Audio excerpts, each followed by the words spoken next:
It is great to welcome back to the program today. I believe the most prominent Cuban-American Politico slash game streamer in the world, Stephen Bonnell II, known to so many as Destiny. Stephen, it's so great to have you on. I really appreciate it. Hey, thanks for having me.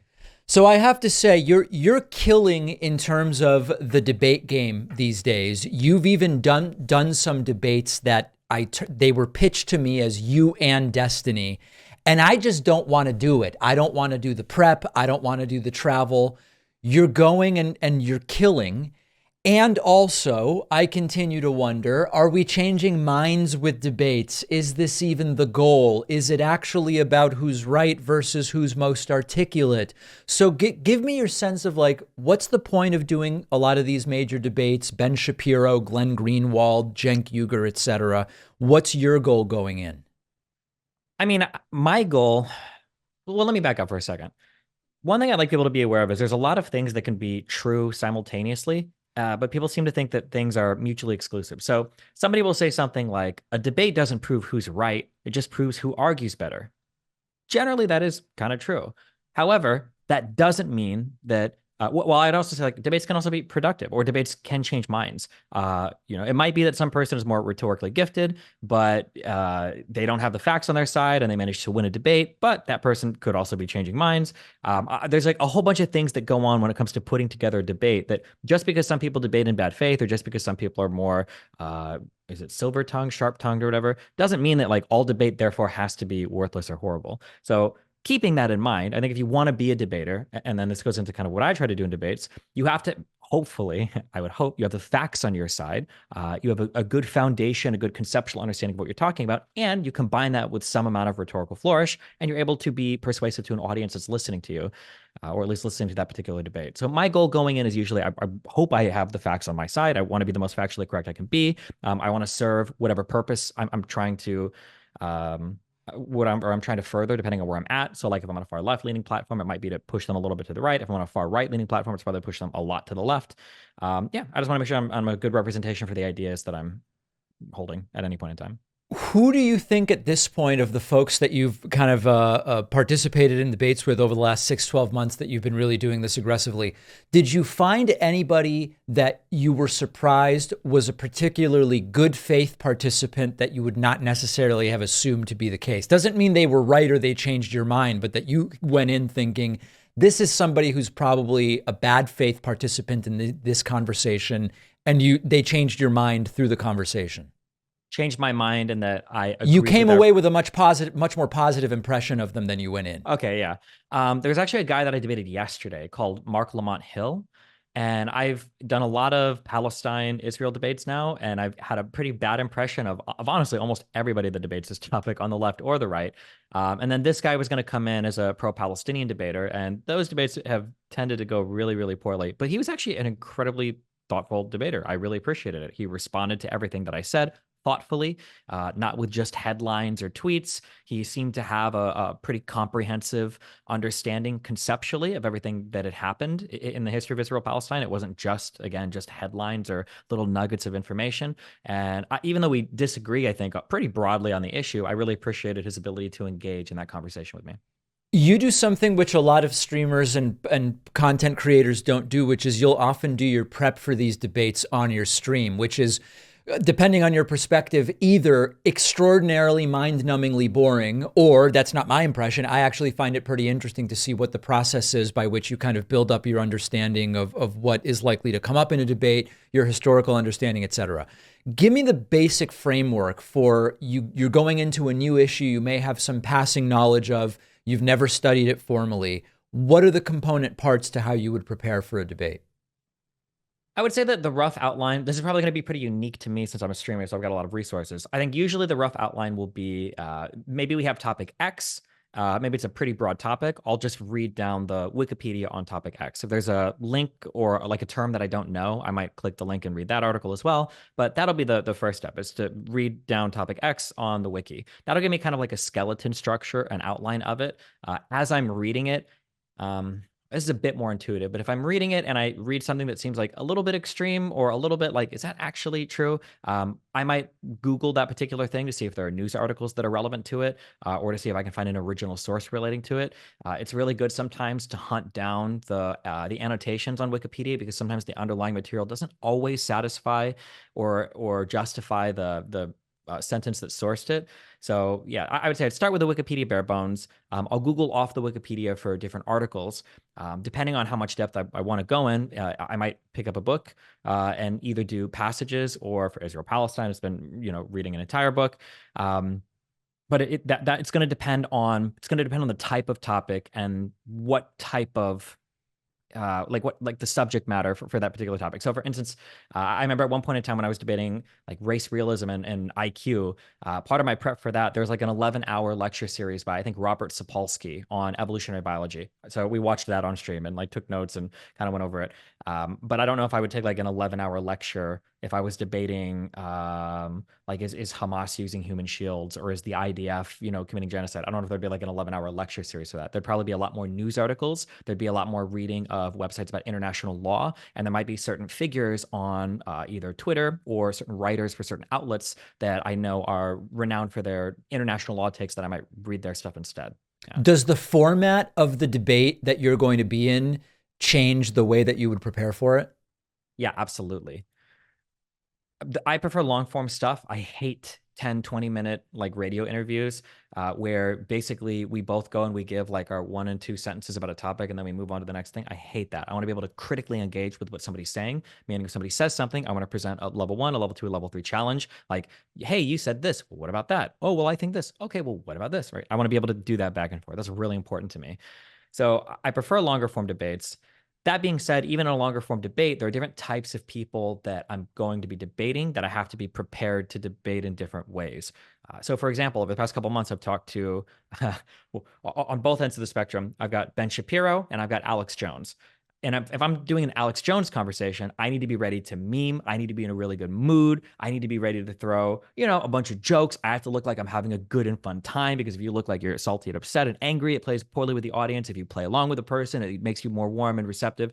That would be like rhetorical strategies I'd keep in mind for Alex Jones.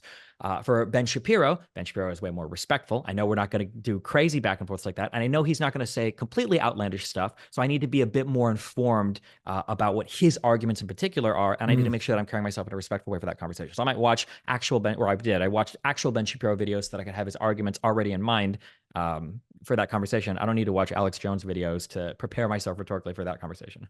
The being in a good mood thing is interesting, because one of the things I've noticed in checking out some of the recent debates you've done is there was a time probably 18 to 24 months ago where, and I say this with total respect, and you and I are friends, a lot of the conversations you were having, you didn't really seem like you wanted to be having. You seemed kind of miserable to be there to some degree. And to some people, they would write to me and they'd say, this is coming off as condescending. I've noticed that you seem to be in a sort of better mood, if for lack of a simpler way of saying it, in the recent debates. Is that something that you have almost like calculated and determined is better for the way that you come off?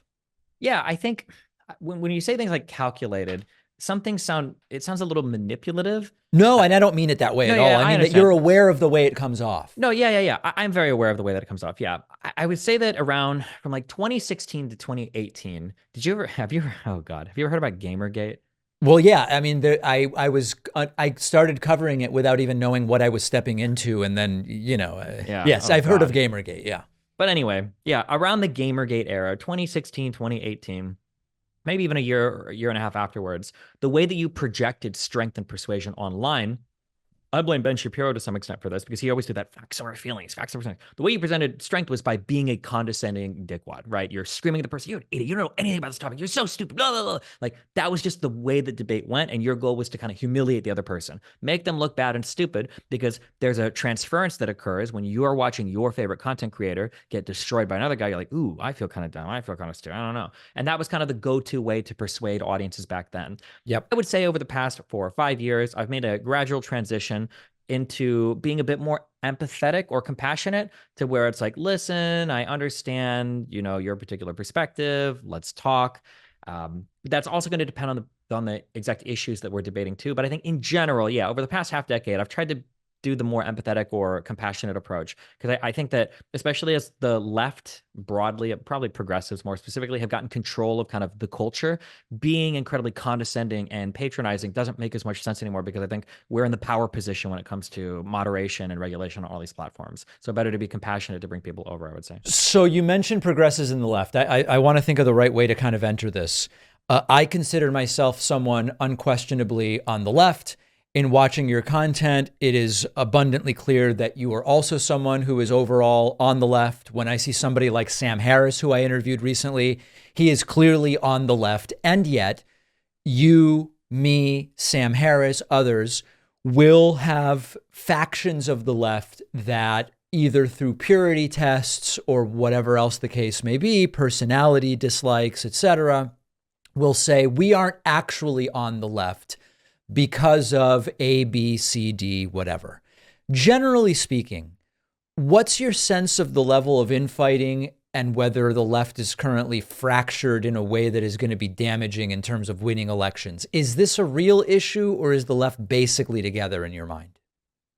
So I think it's important to understand the reason why purity tests happen are because when people that purportedly have the same values as you have far different applied positions, that feels really bad. If I'm in a room with 100 conservatives and all of them say we should have no minimum wage, and I might be like a federal minimum wage, $12.50 an hour or something, like, okay, I don't care that you guys don't want minimum wage. Like, I don't expect us to agree on that. Fine. But if I'm standing next to somebody else, or I'm in a room full of progressives or leftists or Democrats, and all of them are like, I think we need a $25 an hour minimum wage. I'm like, okay, that sounds really high federally. And now they accuse me of hating the minimum wage or hating poor people. Well, hold on. We align on this value, and you're not just attacking my applied position, because people never attack applied positions. You're attacking my fundamental position. You're saying that we don't share values. If a conservative says that we don't share values, I don't care. It's almost funny. You almost laugh it off. Like, oh, you just want to destroy big business, or you just want to help all the immigrants and blah. It's like, okay, yeah. But when somebody says, oh, well, you hate poor people, you hate the homeless, you hate minorities, like, oh, hold on. So I think that I think broadly speaking, or on the macro level, it's called like the bigotry of small differences, I think. At least is how I've come to understand it. There's an interesting phenomenon where I think the far left, I think, is really problematic, and the far right is really problematic. But the far left, in terms of governance, is like two people in Congress at this point. I don't even know if I would consider AOC like the far left, like troublesome anymore. The problem with the far right, I think the far left thinks she's sold out at this exactly, point, honestly. Yeah. The far right couldn't hold the majority speakership in the House of Representatives. This has never happened in U.S. history. And the Republican Party is tearing itself apart because 85% of the Republican Party is following one guy right now, Donald Trump. He's not even really a Republican. So the far left is a huge problem when you're like on Twitter and social media, or I would say in some institutions. I think administrators for school, I think, can rightfully come under heavy criticism for some of the crazy, insane stuff they say. I think that institutionally there's some weird power there that probably needs to be addressed. But legislatively and in terms of voter bodies, man, walking out on the street and finding a socialist or a communist is pretty hard. I can find Trump supporters in any major blue city in the entire United States. So yeah, I mean, like, both the factions are problematic, but on the left, that's a very, very, very small faction. Electorally, that's not going to affect us on the left. Electorally on the right, the Republican Party is literally tearing itself apart under Donald Trump. So I don't think they're equivalent in terms of problems. Why do you think there is a desire among this slice of the left to take people like you or me and say we're not really on the left, we're neo-libs, or we're center right, or whatever? What do you think is the goal of the people who say that? Is it to change our views? Is it to try to get people just not to watch our content? Like, what's the point? I think there's a combination of things going on. I think, for one, I think a lot of these people are young.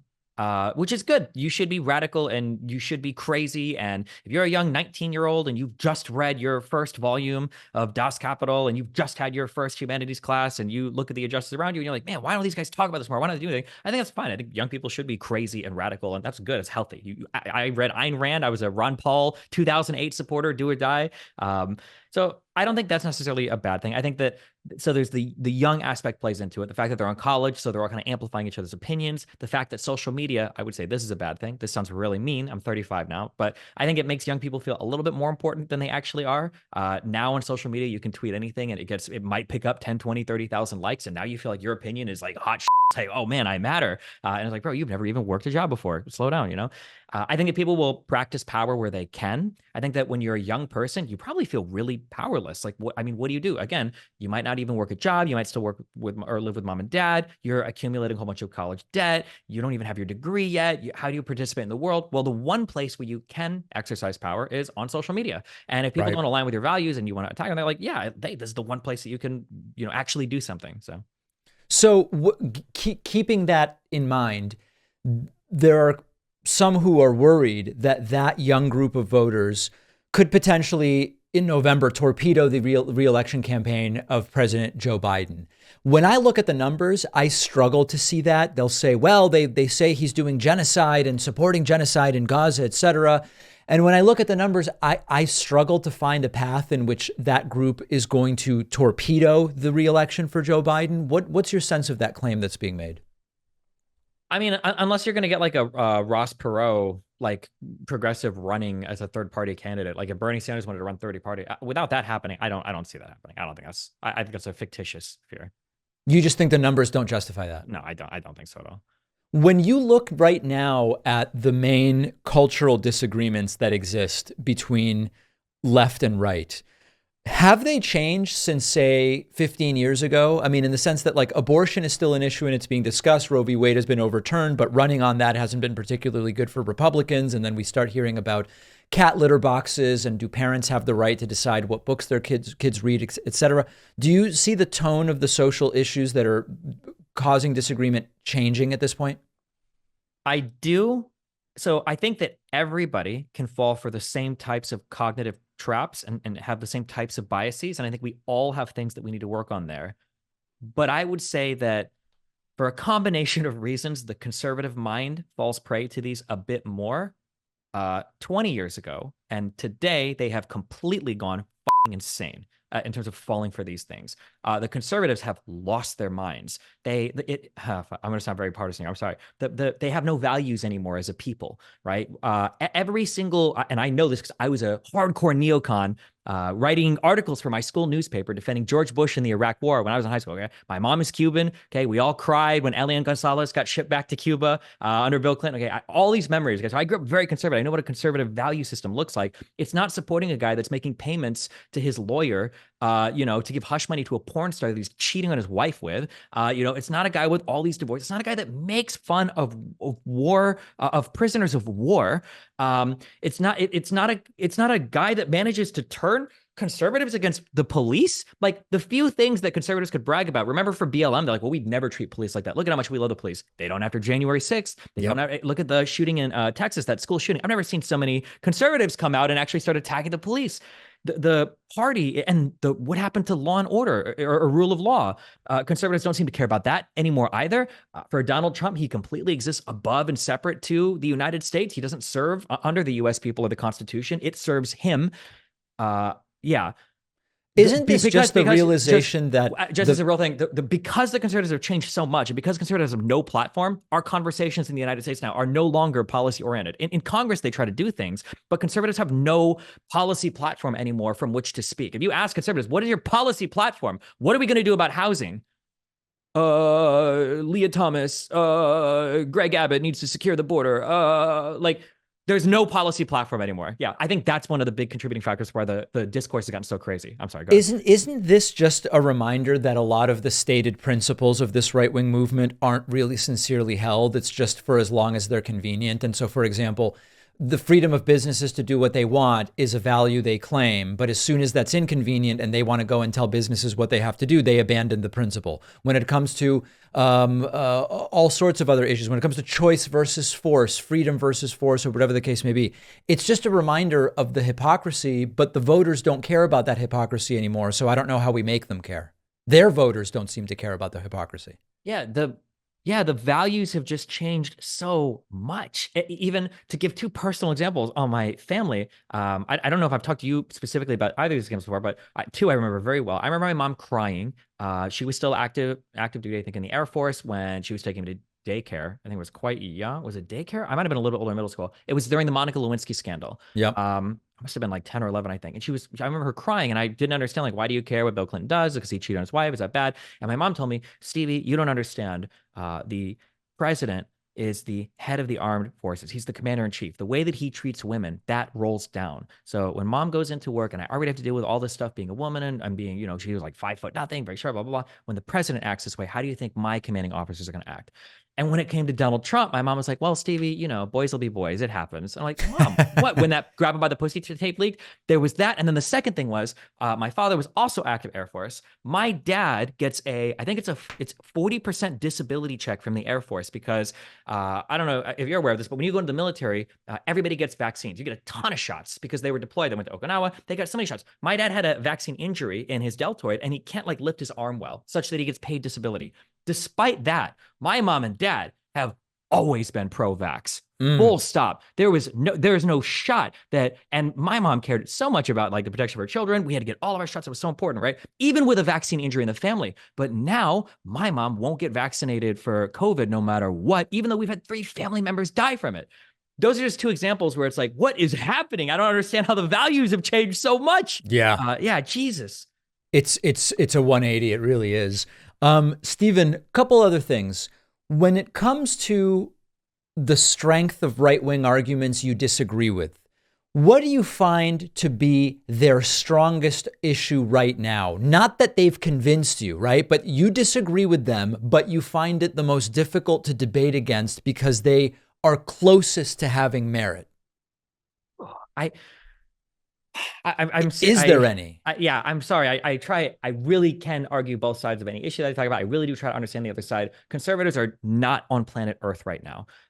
They just aren't. When it comes to the Trump stuff, when your argument is that Trump has psychic declassification powers, or when your argument is that the president should be immune from all civil and criminal liability, and the only way to hold him responsible is through impeachment, even though 10 plus Republican senators refused to impeach him on statutory constitutional grounds because they said we can't impeach him. He's already out of office. You just can't have it all of these ways. When conservatives are making arguments for hydroxychloroquine and ivermectin, saying, well, we've got this retrospective study, sample size equals 10, from Indonesia that says that ivermectin is really good. But then when DeSantis in Florida wants to ban trans treatment, he says, well, actually, we only are going to accept prospective, randomized controlled trial, double blind studies for trans children. It's like, oh, wait, you do know what good medical research looks like. Interesting.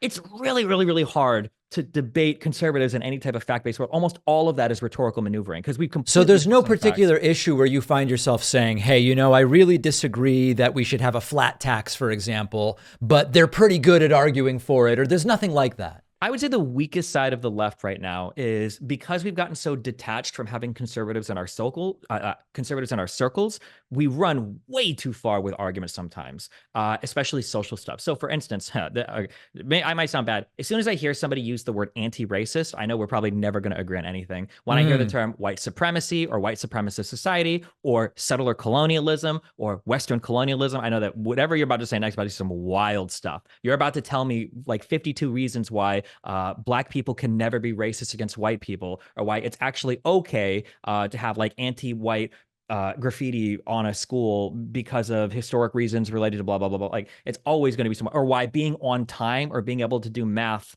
on a computer is actually a white person's thing. And that's racist to assume that Black people can show up on time to places. Like, I know it's going to be some crazy shit.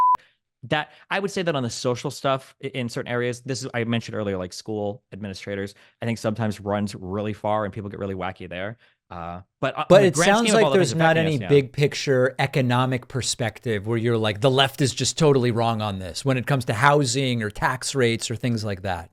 I mean, there are things that they're wrong on, but conservatives don't even make any of those arguments. So, for instance, I'm a really big fan of building more houses. I think rent control is a garbage policy. I think that affordable housing for homeless people, I think, is a garbage policy. We just make more houses, you'll get housing to be more affordable. But conservatives don't talk about that. Conservatives will say things like, well, I think housing would be more affordable if we cut all immigration, so immigrants aren't buying up all the houses. Or I think that Chinese people are buying too many houses, or hedge funds are buying up all the houses, and that's why we can't afford them. So they're not even like making the good arguments or the strong arguments to support whatever position they have, in my opinion. Conservatives don't have an economic platform right now, right? Do they?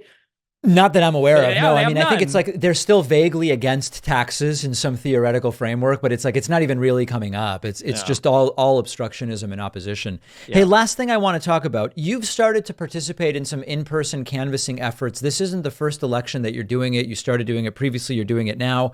I'm going to try to get in and participate in some of them as well. I'm in touch with some of the folks you're working with.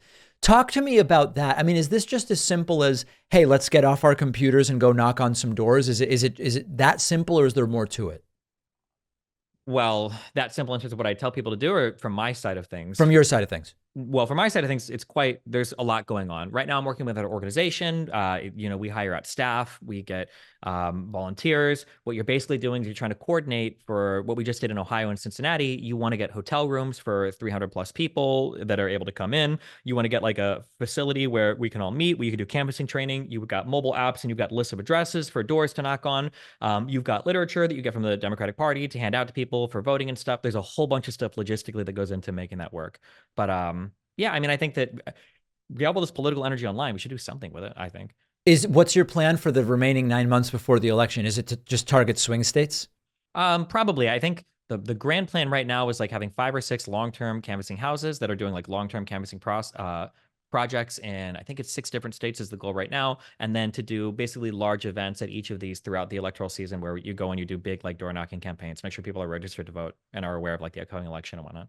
And who is, for example, like paying for 300 hotel rooms? Is it whoever wants to knock doors pays their own way, or how does it work? Well, for the last one, we did a fundraiser in my community for 70 grand, and that seemed to cover most of it for last time. Hopefully, I think we're trying to get connected to a PAC and a super PAC right now that might be willing to fund that, but we'll see how that goes. Yeah. All right. We have been speaking with Stephen Bonnell II, known also as Stephen Kenneth Destiny Bonnell. And I mean, the number of names is really just out there. I say we just keep it short and go with Destiny. Destiny, keep up the good work. Hi to everyone in the community, and always good to catch up with you. Yeah. Thanks a lot. I appreciate it, Dave.